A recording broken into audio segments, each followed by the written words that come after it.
Gol Berguinho sukses kudeta puncak klasemen BRI Super League. Super Teja berhasil puncaki kiper dengan catatan clean sheet terbanyak. Layvin Kurzawa resmi dikenalkan di hadapan Bobotoh dan Dion Mark jadi nama kejutan pemain baru Persib Bandung. Jadi simak kabar selengkapnya hanya di Persib Space Update.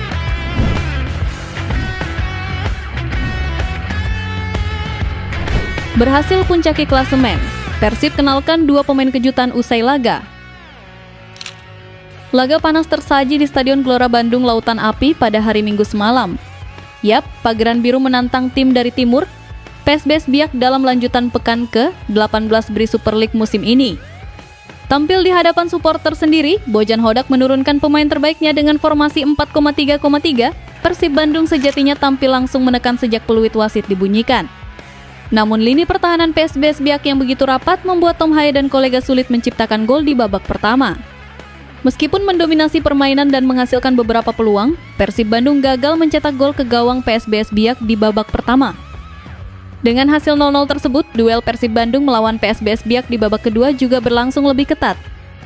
Memasuki babak kedua, pelatih Persib Bandung Bojan Hodak melakukan perubahan dengan memasukkan Andrew Jung untuk menambah daya gedor.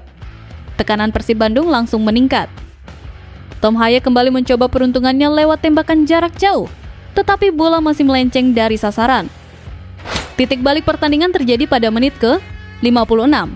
Kapten PSBS Biak, Heri Susanto diganjar kartu kuning kedua oleh wasit usai melakukan pelanggaran terhadap pemain Persib Bandung. Bermain dengan 10 orang, PSBS Biak memilih bertahan total dan mengandalkan serangan balik. Keunggulan jumlah pemain membuat Persib semakin leluasa menekan, namun hingga memasuki menit ke-80, gol yang ditunggu belum juga tercipta. Usaha Persib Bandung akhirnya membuahkan hasil pada menit ke-88. Ramon Tankwe mengirimkan umpan matang yang berhasil diselesaikan Berguinho dengan sempurna. Gol tersebut memastikan hasil Persib versus PSBS berakhir dengan skor 1-0 untuk kemenangan Maung Bandung. Dengan hasil tersebut, Persib Bandung mengkudeta Borneo FC dari puncak klasemen sementara Super League 2025,2026. Persib Bandung duduk di peringkat 1 dengan mengoleksi torehan 41 poin, terpaut 1 angka dengan Borneo FC di posisi 2. Di samping itu, supporter Bobotoh menyoroti beberapa aksi para penggawa Pangeran Biru. Di antaranya ialah saat di babak pertama, pemain seperti Beckham Putra, Tom Haye, hingga Teja Paku Alam pamer skill di pertandingan ini. Tentu yang paling jadi sorotan ialah aksi dari Teja Paku Alam yang mampu menggocek pemain PSBS Biak usai menepis tendangan lawan. Dengan penampilan apiknya tersebut, Teja Paku Alam berhasil mencatatkan 10 laga tanpa kebobolan di BRI Super League musim ini. Selain itu, ada beberapa momen di mana wasit dinilai aneh ketika pemain PSBS Biak mengangkat kakinya terlalu tinggi yang mengenai muka Adam Alis. Seharusnya itu mendapatkan kartu merah, namun wasit hanya memberikan peringatan saja. Selanjutnya, taktik pergantian pemain yang dilakukan Bojan Hodak dinilai tepat, di mana saat pemain seperti Andrew Jung, Ramon Tankwe, Adam Alis, Robi Darwis, hingga Federico Barba berhasil memberi tekanan bagi tim berjuluk Badai Pasifik tersebut. Pada laga ini, juga menjadi rekor penjualan tiket terbanyak musim ini, di mana para Bobotoh berhasil membuat tiket laga ini sold out sebanyak 26.000 eksemplar. Sebab di laga ini juga menjadi tempat perkenalan Layvin Kurzawa, ex-bintang PSG. Hal ini tentu menutup rumor-rumor yang beredar. Diharapkan pemain asal Prancis ini bisa cepat beradaptasi dengan tim agar bisa lebih cepat menemukan chemistry antar pemain. Selain itu juga ada nama kejutan dalam perkenalan ini, ya pemain keturunan Indonesia Dion Mark resmi berbaju Pangeran Biru. Tentu hal ini menjadi kejutan bagi Bobotoh, sebab tidak ada rumor apapun tentang pemain muda satu ini. Sebelumnya ia berkarir di NEC Nijmegen, klub asal Belanda. Dengan kehadiran para pemain baru ini bisa menambah kokohnya lini pertahanan Persib Bandung yang memiliki segudang motivasi dan ambisi untuk mengawinkan 2 trofi, yakni trofi AFC League 2 dan BRI Super League 2025-2026.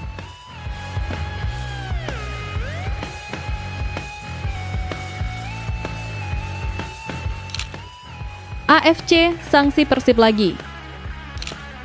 Atmosfer panas dan bisingnya Stadion Gelora Bandung Lautan Api, GBLA, masih menyisakan denging di telinga kita usai menjadi saksi mata duel super keras melawan PSBS Biak yang baru saja berakhir. Adrenalin yang terpacu kencang akibat laga alot penuh benturan fisik dan pelanggaran tak terhindarkan tersebut kini harus diredam paksa oleh kabar mengejutkan yang datang menghampiri Pangeran Biru.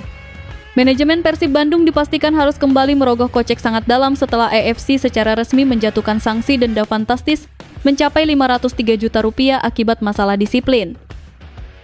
Hukuman berat ini dijatuhkan lantaran Maung Bandung terbukti telah melanggar 3 pasal sekaligus dalam regulasi kompetisi Liga Champions AFC 2 yang baru saja kita lalui dengan penuh drama. Angka setengah miliar rupiah ini tentu bukan jumlah yang sedikit bagi operasional klub, dan fakta ini memicu rasa gemas karena dana tersebut sejatinya bisa dimanfaatkan untuk hal yang jauh lebih produktif bagi kemajuan tim kebanggaan. Sangat ironis rasanya ketika para pemain sudah bertarung mati-matian hingga berdarah-darah di lapangan hijau, justru aspek administrasi dan kepatuhan regulasi menjadi celah yang dimanfaatkan federasi untuk menghukum kita.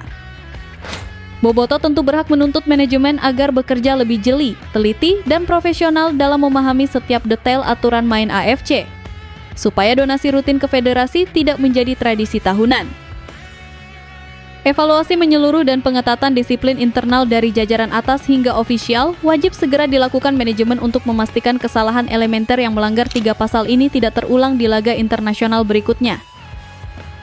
Kesadaran kolektif untuk menjaga nama baik dan marwah Persib di level Asia adalah harga mati yang harus diwujudkan manajemen demi kebanggaan kita semua tanpa terkecuali.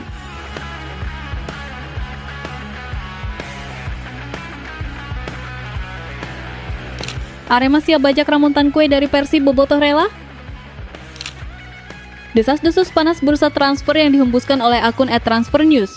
FT belakangan ini sukses membuat rasa penasaran Bobotoh memuncak di tengah performa lini depan yang masih mencari bentuk terbaiknya. Rival klasik kita, Arema FC, dilaporkan siap melakukan manuver sensasional untuk membajak striker asing Persib, Ramontan Kue, dengan status pinjaman guna mengarungi sisa musim Liga Super Indonesia 2025-2026.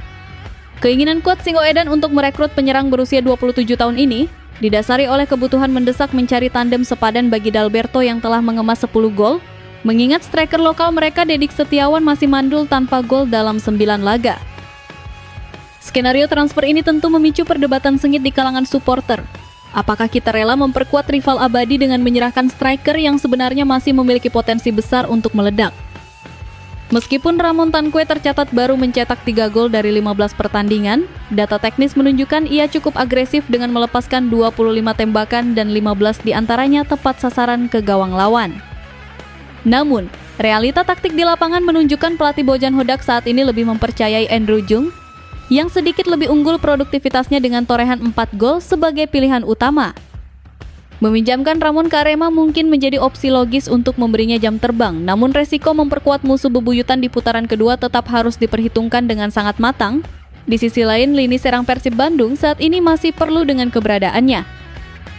Keputusan final kini berada sepenuhnya di tangan manajemen untuk menentukan apakah melepas Ramon adalah strategi terbaik atau justru perjudian yang berbahaya. Langkah cerdas dan kalkulasi tepat dari manajemen sangat dinantikan agar kedalaman skuad Pangeran Biru tetap aman dan solid hingga akhir musim kompetisi.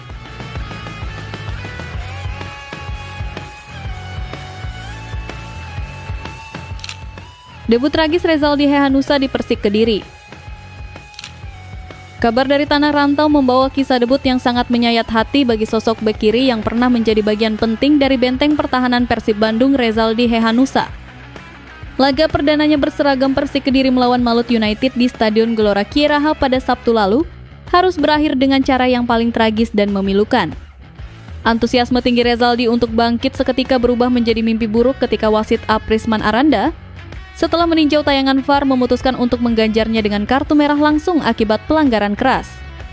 Ironisnya, pelanggaran fatal tersebut dilakukan terhadap David Da Silva yang sedang melaju bebas, menciptakan momen emosional yang canggung antara dua pemain yang dulu pernah bahu-membahu berjuang bersama di Bandung. Dampak kartu merah ini merusak ritme permainan Persik yang sebelumnya sempat mengancam lewat sundulan Jose Enrique yang membentur Mistar, memaksa pelatih Marcos Reina mengorbankan Syahrian Abimanyu demi memasukkan Yoga Aditama. Kesialan debut Rezaldi semakin lengkap karena keunggulan jumlah pemain akhirnya dimanfaatkan Malut United untuk mencuri kemenangan lewat gol Ciro Alves, David Da Silva, Yakob Sayuri hingga Tyrone Del Pino. Skor 4,0 menandakan kekalahan telak atas Persik Kediri. Menyaksikan Rezaldi diusir wasit karena melanggar David Da Silva, lalu timnya dihukum oleh gol Ciro Alves, sungguh menjadi drama reuni para mantan Persib yang berakhir sangat pahit bagi sang debutan anyar. Kita semua tentu memahami betapa berat beban mental yang kini dipikul Rezaldi usai start yang begitu mengecewakan di klub barunya tersebut. Rezaldi Hehanussa wajib memiliki mental baja untuk segera melupakan insiden kelam ini dan bangkit membuktikan kelas sesungguhnya di pertandingan berikutnya.